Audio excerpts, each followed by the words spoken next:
Halo, selamat pagi semua. Siapapun yang melihat video ini, saya harap kabar kalian baik-baik aja. Dan pada kesempatan pagi hari ini, perkenalkan nama saya Andrew. Saya akan menjelaskan tentang communication skill sesuai dengan assignment pertemuan 4 kita pada kecakapan antarpersonal ini. Saya akan menjelaskan slide ini berdasarkan lesson saja agar tidak keluar dari topik pembahasan. Saya akan menjelaskan per slide mulai dari slide yang pertama sampai yang terakhir. Oke, yang slide yang pertama ini communication skill itu kan dibagi menjadi dua ya. What is communication skill and effective communication skill. Nah, what is communication skill? Itu bisa dibilang tuntutan yang wajib setiap orang penuhi pada era digital ini. Nah, itu menjadi sangat penting. Kenapa? Karena untuk menghindari terjadinya miscommunication. Nah, terus yang kedua, efektif dalam berkomunikasi. Artinya, dapat dilihat dengan seberapa baik kita mengirim, seberapa baik informasi dapat dikirim dan diterima, itu menjadi tolak ukur kita, seberapa baik kemampuan kita dalam berkomunikasi. Nah, sebenarnya komunikasi ini kan pada dasarnya adalah penyampaian atau pertransferan informasi dari satu tempat ke tempat lain dan dari satu orang ke tempat orang lain yang terjadi antara dua orang atau lebih. Ya, makanya ini di slide selanjutnya ini kan terlihat kan dua orang sedang berbicara, adanya sender dan receiver. Terus adanya yang memberi informasi, ada yang memberi umpan balik gitu. Feedback. Ada message, ada feedback. Karena komunikasi dapat terjadi jika adanya dua orang atau lebih. Lalu pada slide selanjutnya itu ada communication skill model. Nah, communication skill model ini, kemampuan model berkomunikasi ini ada 3. Ada oral, written, dan non-verbal. Nah, oral itu adalah model kemampuan komunikasi kita dalam bentuk lisan. Kayak misalnya, sekarang ini nih, saya sedang menjelaskan. Itu disebut oral. Guru sedang mengajar, dosen sedang menjelaskan, pidato. Nah, itu disebut oral. Nah, kalau written itu kita menulis surat, kita menulis note. Pokoknya dalam bentuk tulisan itu disebut written. Kan penyampaian informasi itu bisa dalam bentuk tulisan, bisa dalam bentuk lisan, bisa dalam bentuk visualisasi, terus bisa dalam bentuk gerakan isyarat tubuh. Nah, gerakan isyarat tubuh itu tuh masuk ke nonverbal tuh yang tadi saya udah bilang. Yang ketiga, kan ada oral, written, dan nonverbal. Nah, nonverbal ini adalah kemampuan komunikasi dengan bahasa tubuh. Ya, kemampuan nonverbal ini biasanya untuk menekankan sih, untuk menegaskan kemampuan oral itu, kemampuan verbal untuk menegaskan. Bayangin deh kalau misalkan kita menjelaskan, Mas habis ini belok ke kiri ya. Habis itu dengan isyarat tubuh, Mas habis ini belok ke kiri.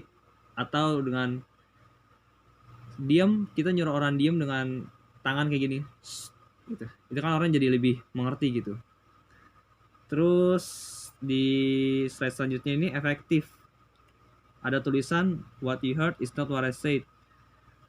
Artinya itu apa yang kamu dengar bukan apa yang saya sampaikan. Nah, makanya ini menjadi sangat penting. Apapun itu komunikasi kita dengan siapapun kita berkomunikasi itu harus dengan baik dan jelas serta akurat. Karena komunikasi merupakan kegiatan atau kemampuan, keterampilan yang sangat penting. Bayangin kalau kita ingin mendekatin gebetan, terus kita ingin melamar kerja, terus kita ingin promosi karir kita, terus kita ingin menjual suatu produk atau barang, terus kita harus berkomunikasi dengan siapapun dia. Itu kalau keterampilan komunikasi kita baik, maka kita dapat diterima dengan baik juga oleh orang lain. Terus slide selanjutnya itu ada effective communication skill. Ini ada 1, 2, 3, 4, 5, 6, 7. Oke, saya akan menjelaskan satu persatu. Eye contact and visible mouth. Eye contact itu jadi kalau kita sedang berkomunikasi, berbicara dengan orang, itu kita harus eye contact ya. Harus saling tatapan gitu. Terus visible mouth harus jelas, harus apa yang kita keluarkan, komunikasikan itu harus jelas penyampaiannya. Terus yang kedua itu ada body language. Body language itu ya kemampuan nonverbal itu tadi yang udah saya bilang untuk mempertegas kemampuan verbal kita.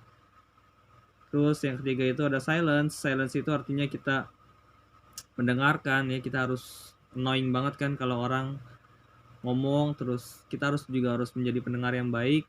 Yang keempat itu ada checking for understanding. Misalkan kita mengirim pesan ya, kita WhatsApp teman atau WhatsApp dosen, kita harus lihat lagi nih, udah bener belum sih yang kita ucapkan, supaya informasi tersebut yang kita sampaikan itu jelas dan akurat.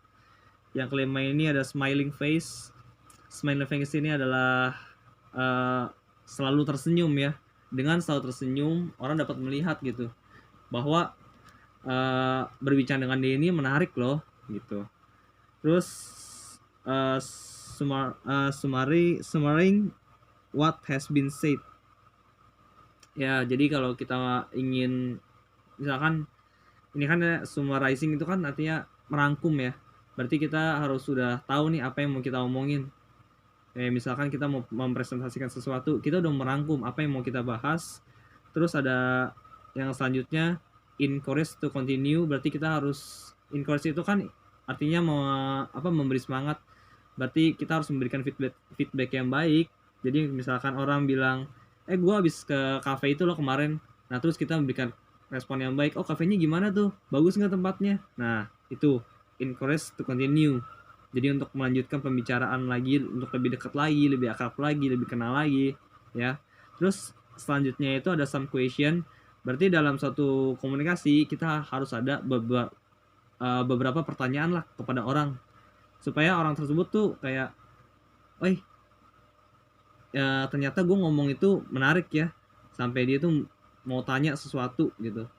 Kan kalau orang itu kan kalau ditanya sesuatu kan pasti seneng dong, gitu. Pasti merespon gitu kalau ditanya sesuatu.